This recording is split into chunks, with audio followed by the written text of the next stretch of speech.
For a given LCR circuit it is found that maximum current, शब्द पढ़ के उसका मतलब समझना सीखो। Maximum current, LCR circuit, series LCR circuit में मैक्सिमम करंट कब होता है? सीरीज एलसीआर सर्किट में मैक्सिमम करंट कब होता है? रेजोनेंस के दौरान। सीरीज एलसीआर सर्किट में मैक्सिमम करंट कब होता है?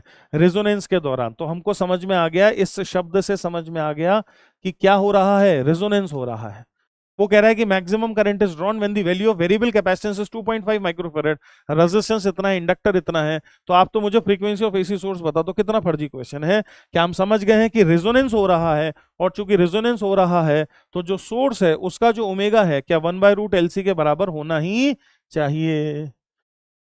पर क्वेश्चन है ओमेगा नहीं पूछा, क्वेश्चन है फ्रीक्वेंसी पूछा है, एफ पूछा है। क्या हम दे सकते हैं? एल क्वेश्चन ने बता दिया, सी क्वेश्चन ने बता दिया, क्या फ्रीक्वेंसी एफ की वैल्यू निकाल सकते हैं? डेटा पर बहुत रिलाई नहीं करना क्योंकि मेमोरी बेस्ड है ना। तो आप समझ लेना कि एल और सी की वैल्यूज ऐसी दी जाएंगी कि ये निकालना बहुत आसान होगा और आप फ्रीक्वेंसी ओरल निकाल पाएंगे, बिल्कुल ओरल निकाल पाएंगे, कष्ट नहीं